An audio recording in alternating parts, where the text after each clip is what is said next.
Alright, I hope the wind noise isn't too bad in this. Time for a little bit of a long form video to show what actually got done in one concise video. So here we are, northeast corner.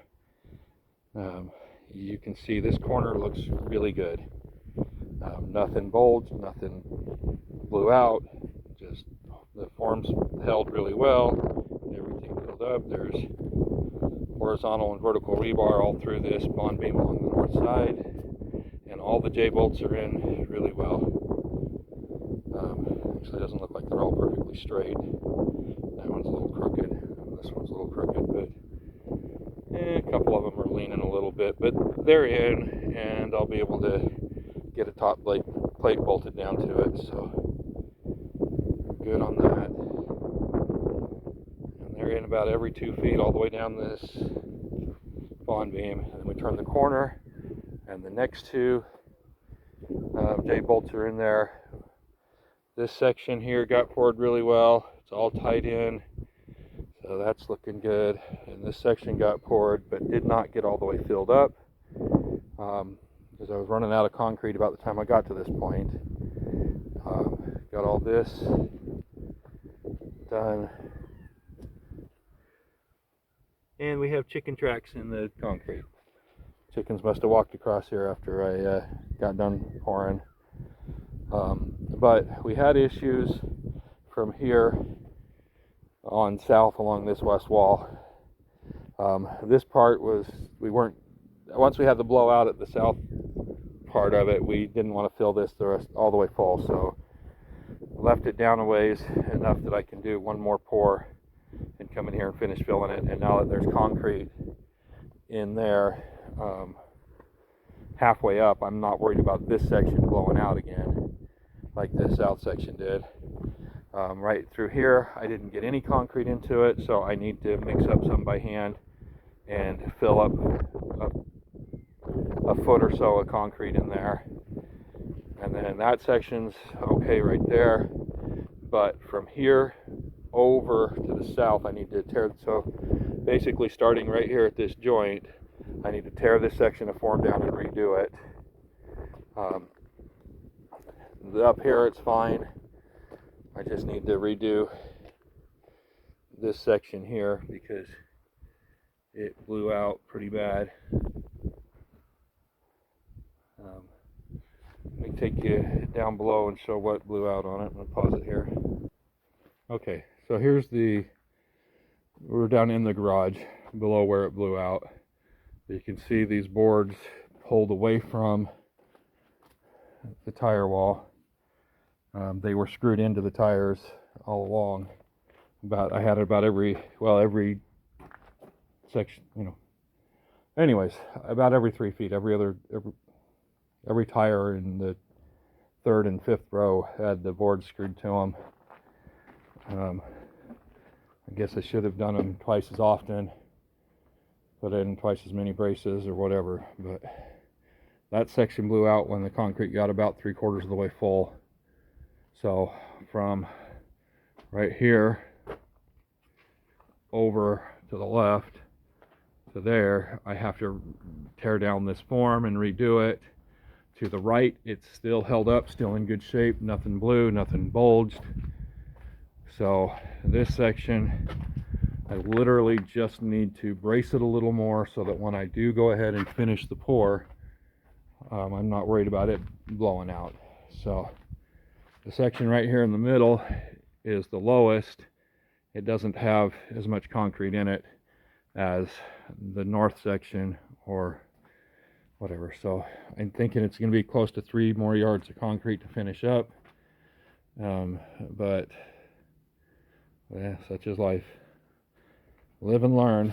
So anyways, as you're looking, when it blew out, all that concrete spilled right down into a big pile down here, and we shoveled it up into the wheelbarrows and threw it into the voids in the tires, filled in a lot of the voids.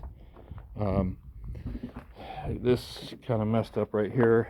We've got weeds and stuff that were in the tire right in that area that got covered with the concrete, so I'm not sure exactly what I'm going to do to get rid of those.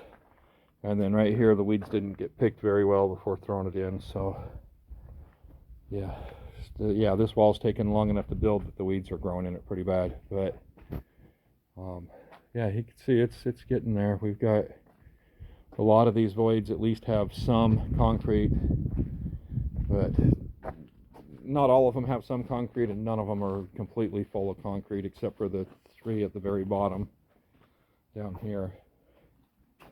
And the concrete sagged a little bit when we shoveled it away, so there's a little bit of a gap there, but it's not that big of a deal because we're gonna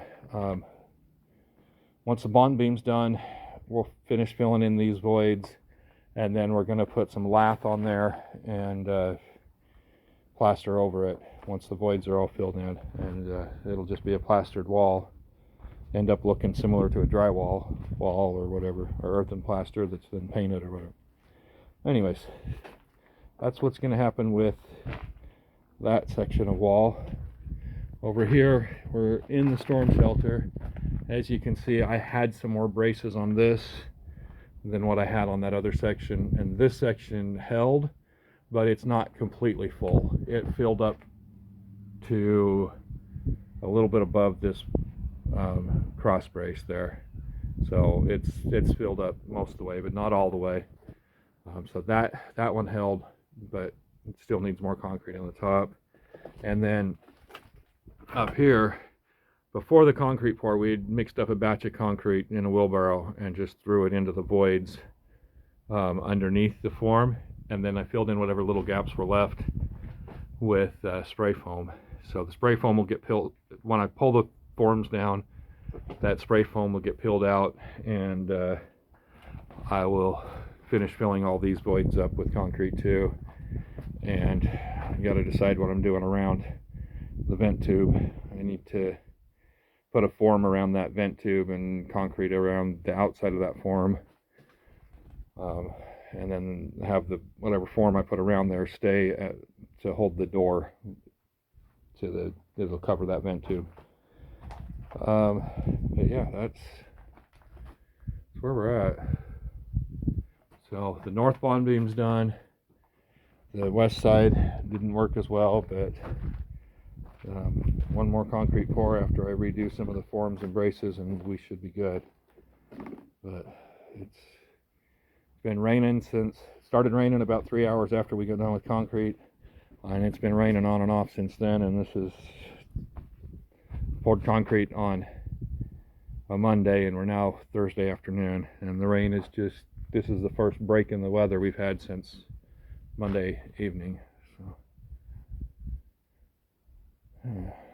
yeah, so it might be a good day to get this section of form torn down. Anyways, that's where we're at with the bond beam. So if you guys are liking these videos, please subscribe, leave a thumbs up, anything that's going to help that YouTube algorithm promote them more. I'm trying to document progress on this build, show how it's going. I know I didn't start the documenting when we first started the project, but I've been documenting since working on the tire wall. And if you're interested, there's a playlist called Earthship Garage on my channel that shows everything from about the middle of the tire wall on this building. And a lot of shorts videos, but there's several long form videos also. All right, I'll talk to you on the next one.